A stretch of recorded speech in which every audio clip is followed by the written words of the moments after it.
Hi guys! Good morning!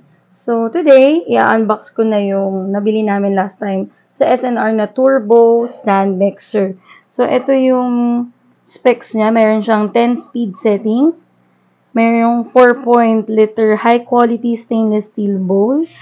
Pulse function, blue LED light indicator, silicone suction fit for better stability. So meron siyang 350 watts, 220 to 240 volts. And then, so bubuksan ko na siya. Sa SNR namin siya nabili last time.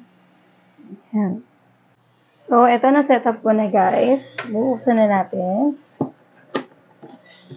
Sa SNR namin siya nabili last time. And ngayon, so sobrang kabisihan sa trabaho. Ngayon lang ako nagkaroon ng time para mabuksan siya. Ulit. So, na-test naman ito sa SNR.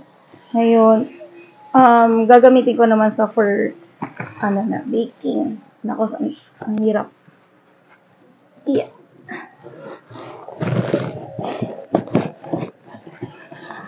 Ayan. Medyo gagatan, Pero carry naman. So, ayan. Meron siyang ganito. Nalimutan ko yung tawag dito, pero yung sa loob. Ayan. Tapos, ang kulay na napili ko ay red. Kasi yung husband ko, nung mag-boyfriend pa lang kami, backstory lang, binilhan niya na ako ng oven. Kulay red din. And dati talaga, ang unang-unang niyang binili sa akin is hand mixer. Natatandaan ko nga nung silver pa yun. Tapos, yun yung time na pandemic. So, lahat ng tao into baking talaga. Yan. So, sobrang niya. Yung suction niya sa ilalim, grabe yung grip. Yan. So, ito siya. Yeah, grabe. Yan. Purong ko muna. So, pag ganito siya. Yan. So, ito yung LED light niya. Yan. So, pag ino-open siya dito, yan, pag ganyan. So, tanggalin na natin yung mixing bowl. Yan. So, meron siyang mga kasamang whisk. Ito yung whisk. And, tapos, meron din, nalimutan ko kung alin ba dito yung paddle, pero, yan, may dalawa pa. May dalawa pa siyang attachments. So, yan, sana, yan. Yan.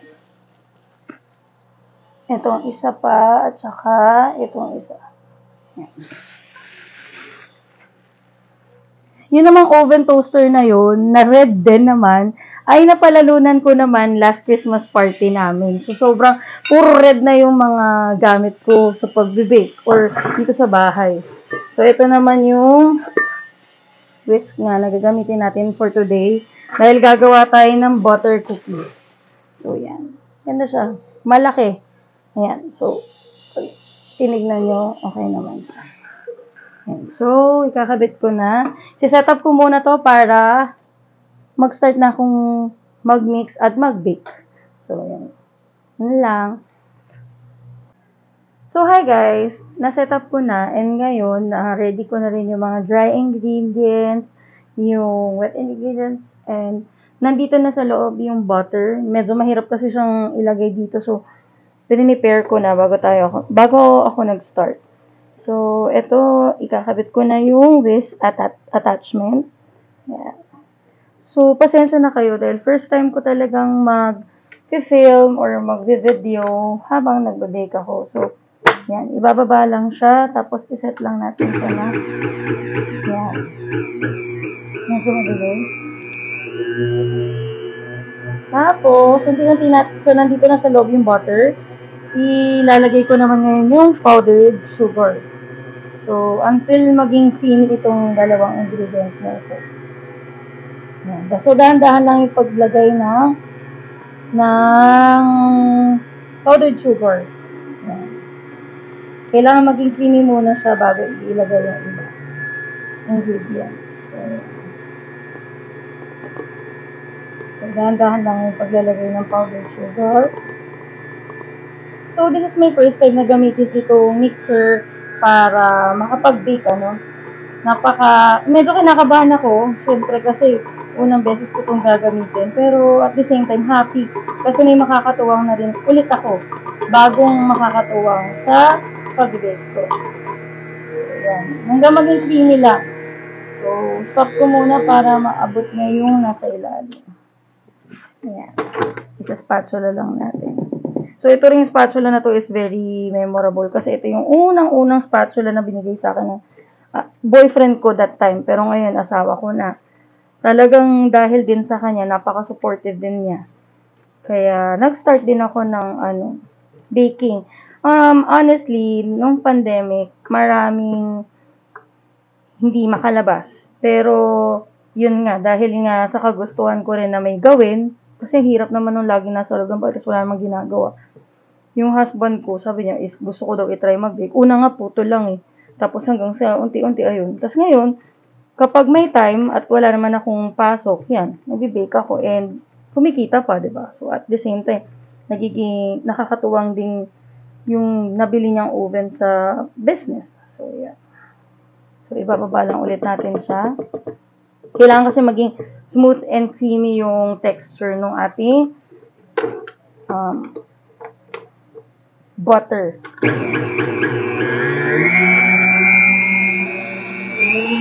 Ayan. Dapat wala na siyang buo-buo. Ayan. So, ayan.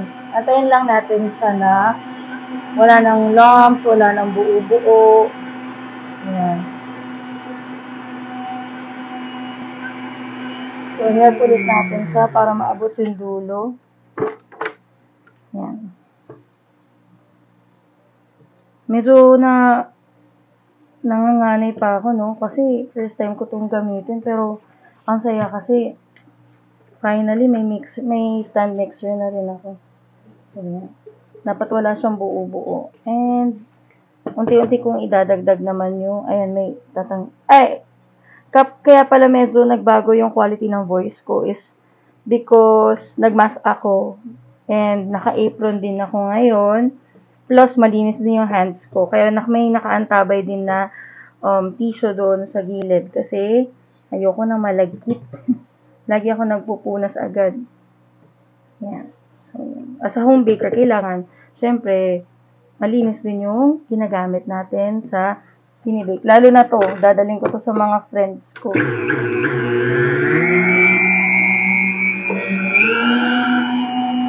So, lalagay ko na to vanilla. 1 teaspoon of vanilla.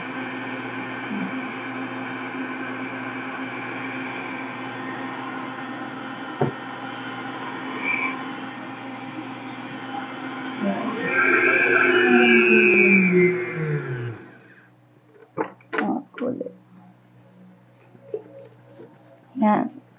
So, scrape lang ng scrape. Siyempre, para makuha niya lahat. Yan. Medyo may mga buo-buo pang powdered sugar. So, tulungan natin yung ating stand mixer. Yan. So, balikan ko na lang kayo pagka okay na. So, ayun na nga. Naayos ko na at natapos ko na yung mixture. Ganito yung itsura niya. Ililipat ko na lang siya sa piping bag and then magpapipe na ako para mailagay na siya sa oven. Yung oven pala natin is preheated ng 170 degrees Celsius and i-bake natin siya for 17 to 18 minutes. So, babalikan ko na lang kayo after matapos lahat ng procedures. Bye!